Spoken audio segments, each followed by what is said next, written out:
Welcome back to Delhi focus. Delhi పార్టీలు తెలంగాణను మళ్లీ ఆగం పట్టిస్తున్నాయి. పేరుకు పెద్ద పార్టీలని చెప్పుకుంటూ ముసుగు దోస్తీ చేస్తున్నాయి. తెలంగాణలో బీఆర్ఎస్ ను నేరుగా ఎదుర్కోలేక చీకటి ఒప్పందం చేసుకున్నాయి. నాకు నువ్వు నీకు నేను అన్నట్లు కాంగ్రెస్ బీజేపీ పార్టీలు కలిసి నడుస్తున్నాయి. పైకి మాత్రం విమర్శించుకుంటూనే లోపల మాత్రం ఒకే స్ట్రాటజీతో వెళ్తున్నాయి.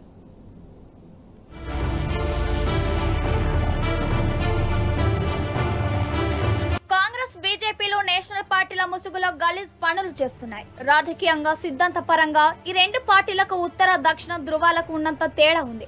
బీజేపీ హిందుత్వ ముసుగులో రాజకీయం చేస్తుంటే కాంగ్రెస్ మాత్రం తమది లౌకికవాదం అంటూ ప్రజలను మోసం చేస్తున్నాయి. హస్తినాలో అధికారంలో మీరైనా ఉండాలి, లేకపోతే మేమైనా ఉండాలి తప్ప మరో పార్టీకి ఛాన్స్ ఇవ్వొద్దనే అండర్స్టాండింగ్ లో ముందుకు వెళ్తున్నాయి. ఎన్నో అంశాల్లో ఇప్పటికే రెండు పార్టీలు ఒకదానికి మరొకటి సహకరించుకుంటున్నాయి. పైకి మాత్రం తమ మధ్య పచ్చగడ్డి వేస్తే బగ్గుమంటుందని కలరింగిస్తున్నా లోపల మాత్రం షేక్ హ్యాండ్స్ ఇచ్చుకుంటూనే ఉన్నాయి. ఇప్పుడు తెలంగాణలో ఈ రెండు పార్టీలు ఒక్కటే అని మరోసారి రుజువు చేస్తున్నాయి. తెలంగాణ రాష్ట్రం ఏర్పడినప్పటి నుంచి బీఆర్ఎస్ ను తొక్కేయడానికి కాంగ్రెస్ బీజేపీలు కలిసి పని చేస్తున్నాయి. ఏ అంశంలో చూసినా బీఆర్ఎస్ కు వ్యతిరేకంగా రెండు పార్టీలు కలిసి ముందుకు వెళ్తున్నాయి. తెలంగాణలో కాంగ్రెస్ బీజేపీ ఒకరికి ఒకరు సహకరించుకుంటున్నాయని అనడానికి అనేక రుజువులు కళ్ల ముందు కనిపిస్తున్నాయి. సికింద్రాబాద్ కంటోన్మెంట్ ప్రాంతంపై ఇప్పటికే కేంద్ర రక్షణ శాఖ అజమాయిషి ఉంది. అయితే స్వరాష్ట్రం ఏర్పడినప్పటి నుంచి ఆ ప్రాంతంలో రోడ్ల వెడల్పు, ఫ్లైఓవర్ల నిర్మాణం, మెట్రో ట్రైన్ కు అనుమతులతో పాటు పలు అభివృద్ధి కార్యక్రమాల కోసం భూమిని ఇవ్వాలంటూ పదుల సంఖ్యలో నాటి సీఎం కేసీఆర్ కేంద్ర ప్రభుత్వాన్ని 10 ఏళ్లుగా విజ్ఞప్తి చేశారు. ప్రధాని మోదీ కేంద్ర మంత్రులకు రాష్ట్ర ప్రభుత్వం తరపున మంత్రులు, అధికారులు నేరుగా కలిసి వినతి పత్రాలు కూడా చేశారు. అనుమతుల కోసం 10 ఏళ్లుగా ఒత్తిడి తీసుకొచ్చింది. కానీ ఏనాడు తెలంగాణ అభివృద్ధి కోసం బీజేపీ ముందుకు రాలేదు. ఇప్పుడు రాష్ట్రంలో కాంగ్రెస్ ప్రభుత్వం అధికారంలోకి వచ్చిన 3 నెలల్లోనే కంటోన్మెంట్ ప్రాంతంలో అభివృద్ధి పనులకు గ్రీన్ సిగ్నల్ ఇచ్చింది. దాదాపు 200 ఎకరాల భూములను రాష్ట్రానికి బదలాయిస్తూ కేంద్రం ఉత్తర్వులు ఇచ్చింది.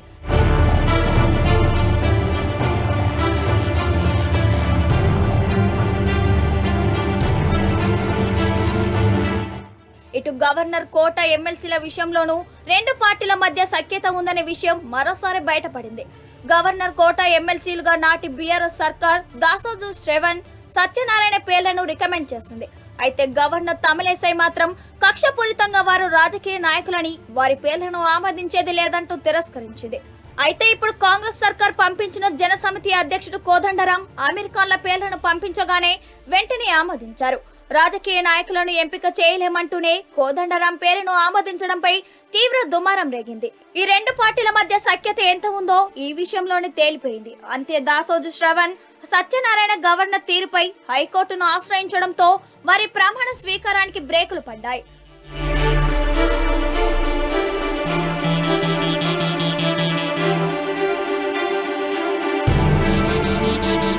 తెలంగాణ తీసుకునే అప్పుల విషయంలోనూ కేంద్రంలోని బీజేపీ అనేక కొర్రీలు పెట్టింది.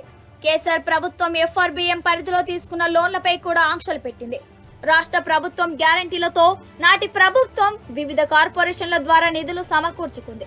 అయితే ఆ నిధులను కూడా ఎఫ్ఆర్బీఎం పరిధిలో చేస్తామంటూ ఆంక్షలు పెట్టడంతో తెలంగాణ రాష్ట్రం తీవ్ర ఆర్థిక ఇబ్బందులు ఎదుర్కొంది.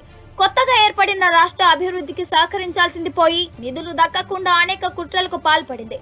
నాడు రుణాలు తీసుకోవడానికి అనేక కండిషన్స్ పెట్టిన కేంద్రం ఇప్పటి కాంగ్రెస్ ప్రభుత్వానికి మాత్రం అనుకూలంగా నిర్ణయాలు తీసుకుంటుంది. రేవంత్ సర్కార్ ఎఫ్ఆర్బీఎం పరిధి దాటి 9,000 కోట్లు అదనంగా అప్పు అడిగిన వెంటనే అనుమతి ఇచ్చింది. మరి బంధం వెనుక ఉన్న చీకటి ఒప్పందం ఏంటో కూడా రాష్ట్ర ప్రజలకు రెండు పార్టీలకు చెప్పాల్సిన అవసరం ఉందని బీఆర్ఎస్ నేతలు డిమాండ్ చేస్తున్నారు.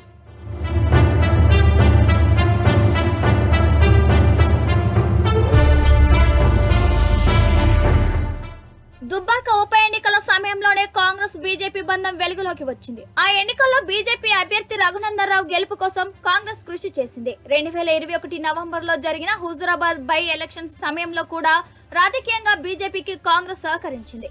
ఈటెల రాజేందర్ ను గెలిపించేందుకు కాంగ్రెస్ డమ్మీ అభ్యర్థిని నిలబెట్టింది. అంతకుముందు సాధారణ ఎన్నికల్లో 50,000కు పైగా ఓట్లు సాధించిన కాంగ్రెస్ ఉప ఎన్నికల్లో కేవలం 3,000 ఓట్లు మాత్రమే తెచ్చుకొని తన ఓటు బ్యాంకును బీజేపీకి తాకట్టు పెట్టింది. కనీసం డిపాజిట్లు కూడా తెచ్చుకోలేకపోయింది. అటు నాగార్జున సాగర్ ఉప ఎన్నికల్లో కూడా కాంగ్రెస్ అభ్యర్థి జానారెడ్డి గెలుపు కోసం బీజేపీ డమ్మీ అభ్యర్థిని పోటీలో నిలబెట్టింది.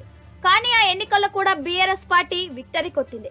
మునుగోడు ఉప ఎన్నికల సమయంలో కూడా బీజేపీకి కాంగ్రెస్ ఫుల్ సపోర్ట్ ఇచ్చింది. బీజేపీ తరపున పోటీ చేసిన కోమటిరెడ్డి రాజగోపాల్ రెడ్డిపై నామమాత్రంగా పోటీ చేసి సహకరించింది. అంతేకాకుండా ఆ ఎన్నికల్లో కాంగ్రెస్ ఎంపీ రాజగోపాల్ రెడ్డి సోదరుడు వెంకటరెడ్డి నేరుగా తమ పార్టీ కార్యకర్తలకు ఫోన్లు చేసి బీజేపీకి ఓట్లు వేయాలని కోరారు. కానీ ఆ ఎన్నికల్లో బీఆర్ఎస్ విజయడంకా మోగించింది. రెండు పార్టీల చీకటి ఒప్పందాన్ని బట్టబయలు చేసింది. అంతకుముందు 2019 పార్లమెంట్ ఎన్నికల్లో కూడా కరీంనగర్, నిజామాబాద్ స్థానాల్లో బీజేపీ అభ్యర్థుల గెలుపు కోసం కాంగ్రెస్ అభ్యర్థులు కృషి చేశారు. బీఆర్ఎస్ కు విజయం దక్కకుండా చేసేందుకు కాంగ్రెస్ నేతలు బలంగా కృషి చేశారు. తమ ఓటు బ్యాంకును బీజేపీకి బదలాయించారు. 2023 అసెంబ్లీ ఎన్నికల్లో కూడా బీజేపీ అభ్యర్థుల గెలుపు కోసం పలు చోట్ల కాంగ్రెస్ నేతలు కృషి చేశారు. ప్రస్తుత కేబినెట్ లో ఉన్న రవాణా శాఖ మంత్రి పొన్నం ప్రభాకర్ తన సిట్టింగ్ సీటు కరీంనగర్ నుంచి కాకుండా హుస్నాబాద్ నుంచి పోటీ చేసి గెలిచారు. కరీంనగర్ లో ఎమ్మెల్యేగా బీజేపీ ఎంపీ బండి సంజయ్ పోటీ చేయడంతో ఆయన గెలుపు కోసం కాంగ్రెస్ పోటీ నుంచి తప్పుకుంది. అక్కడ మాజీ మంత్రి గంగుల కమలాకర్ ను ఓడించేందుకు ట్రై చేసింది. కానీ తెలంగాణ సమాజం ఈ రెండు పార్టీల దోస్తిని పసిగట్టి బీఆర్ఎస్ ను గెలిపించింది. ఇప్పుడు వచ్చే పార్లమెంట్ ఎన్నికల్లో కూడా కరీంనగర్ లో బీజేపీ అభ్యర్థి గెలుపు కోసం కాంగ్రెస్ ట్రై చేస్తుందనే ప్రచారం సాగుతుంది. సేమ్ కాంగ్రెస్ దేశంలో మోడీ గారిని తూర్పారబడుతుంటారు, బీజేపీ విధానాలను తూర్పారబడుతుంటారు. గుజరాత్ మోడల్ని తిడతా ఉంటారు. గుజరాత్ మోడల్ పనికిరాని మోడల్ అని చెప్తారు. అదే గుజరాత్ మోడల్, గుజరాత్ అభివృద్ధి మాకు కూడా కావాలని చెప్పి ఇలా రేవంత్ రెడ్డి గారు చెప్పింది. అంటే ఇవాళ గుజరాత్ మోడల్ని, గుజరాత్ అభివృద్ధిని మీరు రేవంత్ రెడ్డి గారు తెలంగాణ కాంగ్రెస్ స్వీకరిస్తుందంటే మీరు ఇలా బీజేపీ విధానాలను సహకరిస్తున్నట్టే, మోడీ ముందు మోకరిల్లుతున్నట్లే, మీ రాహుల్ గాంధీని విభేదిస్తున్నట్లే, మీ కాంగ్రెస్ విధానాలను విభేదిస్తున్నట్లే. ఎందుకంటే వారు చెప్పినట్లు గుజరాత్ మోడల్ ఫెయిల్యూర్ మోడల్ అని చెప్పి రాహుల్ గాంధీ చెప్తారు. గుజరాత్ మోడల్ నాకు కావాలని రేవంత్ రెడ్డి గారు చెప్తారు.